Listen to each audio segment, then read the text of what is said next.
morning and welcome to Morning Movie News. It looks like Disney is becoming the Yankees of Hollywood. Now, for those of you not familiar with American sports, the Yankees are a baseball team here, and for at least a period of time, fans of other teams accused them of using their very deep pockets to purchase a great lineup that other teams couldn't hope to compete with because they didn't have the same purchase power. And Disney is doing the same. First they bought Pixar, then they bought Marvel, then they bought Lucasfilm, which gave them Star Wars, and on Friday it was announced that they've secured Indiana Jones from Paramount, making their Lucasfilm acquisition complete. The deal is that Disney is going to get all future Indiana Jones films while Paramount retains the rights to the first 4, which obviously implies why else would Disney make that deal unless they plan to make more Indiana Jones films. Now, Harrison Ford has said he wants to keep making the movies, and why not? He made $60 million alone off of the last one, Crystal Skull, because of his box office participation. But I think obviously a lot of us didn't like Crystal Skull, and although I would argue that's not because of Harrison Ford's advanced age, as some people are saying, but because they saddled him with a family and a son and tried to literally have him pass the hat, as you might recall from the final scene in the film. But that was my problem with Crystal Skull. It kind of turned Indiana Jones into, National Lampoon's Treasure Hunt, which I had big problems with. Even though I did like the family dynamic in Last Crusade, this just went overboard. But another debate that's coming up now that Disney has made this purchase, or this deal, is can you recast Indiana Jones? That's the big question on the table. Even if you get maybe 1 or 2 more movies with Harrison Ford, Disney obviously is thinking long term here. They're going to keep churning these out forever. You're going to get Indiana Jones 7, just like you're getting more Star Wars. People have said, when they first recast James Bond, everyone was like, no, Sean Connery forever. And we went through a couple of, I think people are divided on all the James Bonds in between. But I think now, obviously, with Daniel Craig, you have a Bond that people feel is on par with Sean Connery, and some might even argue better than Sean Connery. I like both. I'm in the on par camp. But as for Indiana Jones, I don't really know if you can recast the role. And maybe there are some roles you just can't recast. For instance, what if they were to start making more Harry Potter movies down the line and they recast Daniel Radcliffe? Sometimes an actor just embodies the character, and maybe they should do something else with the brand. I'm not sure. Although none of us liked the Sun idea, so Disney might counter with that and say, well, you guys weren't happy with that, so what do you want us to do? Maybe there is an actor out there, but I don't know if we want to go through the painful process of finding that actor and having to see so many bad Indiana Jones perhaps in the process. But they're coming no matter what, and also you can bet that Disney wants to also utilize this in theme parks and stuff like that further. They already have some Indiana Jones rides, but they'll be able to do even more with it. Merchandising, Indiana Jones is going to become a very current franchise again, just like they're bringing back Star Wars. So I'm curious to what you guys think of that. Do you think it's doable? Why didn't you like Crystal Skull? Do you want Harrison Ford? Do you want somebody else? Who do you think? One name that a trade threw out there was Nathan Fillion, and with all due respect to Nathan Fillion, I feel he's just too entrenched in television at this point. I don't see him being able to take the role. They're going to need somebody new. But I hope they realize the great mix that Harrison Ford had of, he had the movie star looks, but he had a lot of humility, and he wasn't afraid to, Nathan Fillion himself has talked about this in great length, that he models his own action sequences off of Harrison Ford, that he made silly faces. When you get punched in the face and dirt, that tank scene, you're not voguing. And I think that was one of the great things about Harrison Ford. He didn't make Indiana Jones cool. He had a lot of just, this stuff belongs in a museum, damn it. And he just wanted to make sure that's where it ended up. So I don't know. I have a lot of love for the Indiana Jones movies, and I'm sure, like everyone else, I will see another one, but I don't know. Don't do that to me, Disney. Just, think about what you're doing to us. Now, Paramount, you might feel, hey, poor Paramount. Paramount they've lost Indiana Jones. They lost Marvel to Disney. What do they have? Well, for the second story, they kind of got a little bit of a trade with Disney, and that Bruckheimer has ended up there. As I reported earlier, and we all know, Bruckheimer left Disney over the Lone Ranger. It was such an economic disaster that despite him making billions of dollars for the studio prior to that, they're like, let's just say goodbye, Jerry. This is too awkward. So Bruckheimer, after shopping himself around town, a couple studios dropped out, but he and Paramount came to a good deal, and so that'll be his new home. Now, of course, some of his projects are already set up at Disney will stay, such as another Pirates film, but he is taking some stuff to Paramount, and already some stuff is being fast-tracked. For instance, part of this deal, the 2 big projects that everyone is talking about is another Beverly Hills Cop that was going to be rebooted on television, but instead they're going to reboot it in theaters. However, this reboot will still star Eddie Murphy as Axel Foley, going to Detroit this time. He's going to go back to Detroit, to his Detroit roots. I'm not quite sure how well that will work. I think what was so great about Beverly Hills Cop, classic film, was that, the difference between, Foley's Detroit, style of police work versus, the more catering to the rich, the way the department was running in, Beverly Hills, and how he was like, Axel Foley wasn't having that. So I don't know if it'll work in the in the reverse, unless you're going to make that Foley's Gone Soft from Beverly Hills. I'm not quite sure. But again, it's funny to think about. This is another old franchise coming back, like Indiana Jones. You would think Hollywood maybe tried and search for some new ones. I mean, I don't know how we feel about this. I mean, it's kind of like for a while they were bringing back all these old toys, and that was like all the toy lines were reboots of old toys.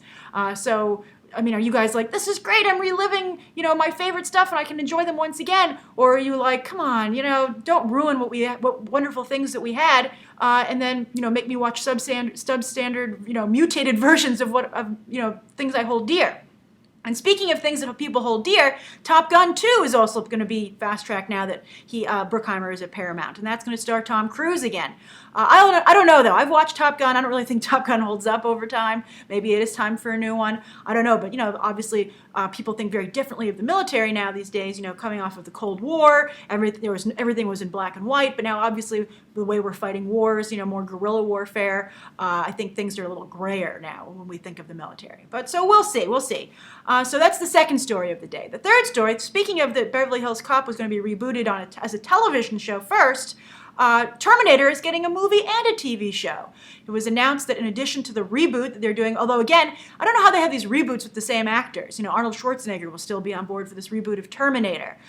So they're making that, but they're also going to do a companion television show at the same time, kind of what they wanted to do with The Dark Tower, I believe. That's the Stephen King project that Ron Howard was working on. So they want to do a Terminator show at the same time as the movie comes out, and apparently there's going to be a crucial moment from the 1984 film that'll be maybe in this new movie, and they're going to diverge. One storyline will go to the big screen, and one storyline is going to spin off into this television show. If I had to guess, maybe it'll take place in the future with John Connor and stuff, but I have to say, I don't know, I'm sure there are other Sarah Connor Chronicles fans out there as well as myself, but that's how the cliffhanger for the last episode ended when they went to the future, and it was so exciting, and they never picked it up. I would much rather they give the money to continue that story, and I think that Sarah Connor Chronicles had a very strong fan base, and it'll be hard for this new show to compete with that.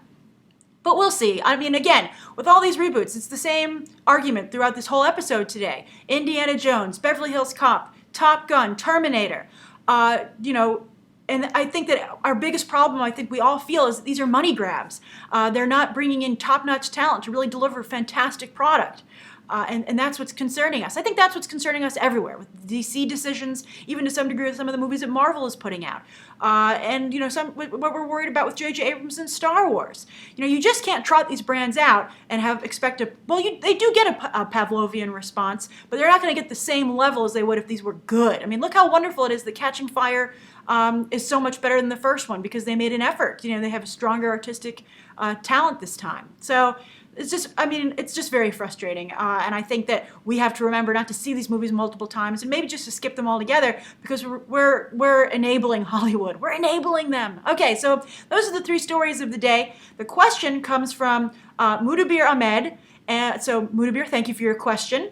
And it says, okay, questionable question. I like this. All right.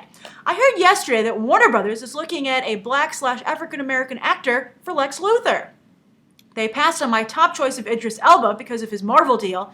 That Marvel deal. The other day Idris Elba retweeted someone's artist version of him as Jon Stewart, the Green Lantern, and it looked so awesome. And obviously Idris Elba liked it because he retweeted it. But he never should have signed that Marvel deal. I feel bad for him. He's just stuck in that really thankless role. And there's so many great things he could be doing. I think he'd be a great Black Panther.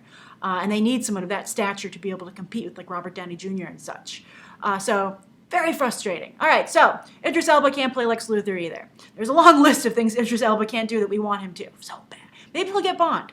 All right, so now Denzel Washington is the top contender. It's just a rumor now, but hopefully it's true, Mudabir says. What's your thinking on Denzel Washington as Lex Luthor?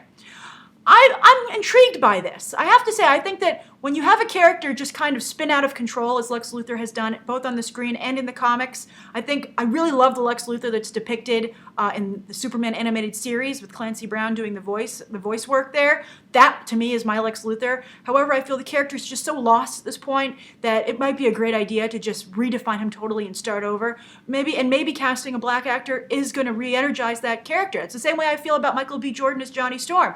Nobody really has strong feelings about Johnny Storm, so why not do this to try and maybe, shake things up? Now, Denzel Washington obviously is a great villain, and he could rock the bald look, so I think that would be great. And I think that I would be on board for this. I think it's the kind of star power that this movie needs. But I also, at the same time, I remember how upset people got that Lawrence Fishburne was cast as Perry White, which, by the way, I thought Lawrence Fishburne did a really nice job. Again, a role that I felt needed to be seriously shaken up. Remember, I wanted Dwayne Johnson as Superman. I thought he'd be a great Clark Kent, and I think Dwayne Johnson really embodies the heart that is so important to Superman. The kindness, the Boy Scout qualities, but yet still can deliver the smackdown.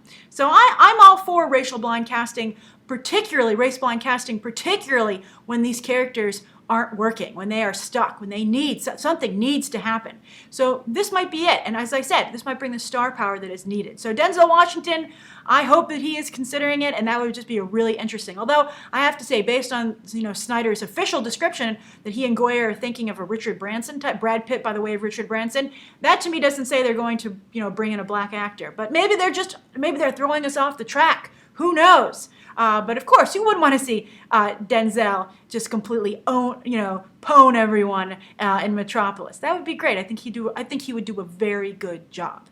Actually, I think better than Idris Elba even. I think Idris Elba is not really a villain. He's a hero, in my opinion. All right, so there was a second half. I can't ignore it. Also, what is about the Justice League being a United Nations of superheroes? I don't know how that would work. I mean, the only person from a different country supposedly is Wonder Woman. So I don't know how that would work. I guess I can see the Justice League, building, and they're, in the comics and the animated series, they're always going over the UN, being like, "Come on, guys, can't we all get along?" Superman having to basically mediate, or Wonder Woman. I guess you can see that element of it, but it goes in hand with the very dark, realistic tone of the DC universe, or I don't know. That's kind of what they seem to have been going with. They might totally veer off of that path, but it's one way to see, a more government-involved superhero team as opposed to the Avengers, which are just basically a department in Shield almost. Shield sanctioned, and Shield is not really a UN but a UN police force almost. So it's a different kind of feel. So that's today's morning movie news. Thank you for tuning in. Write down below what you think of today's three stories, the viewer question, and let me know anything you'd like to see covered tomorrow and any questions you might have. Thanks for watching. Bye.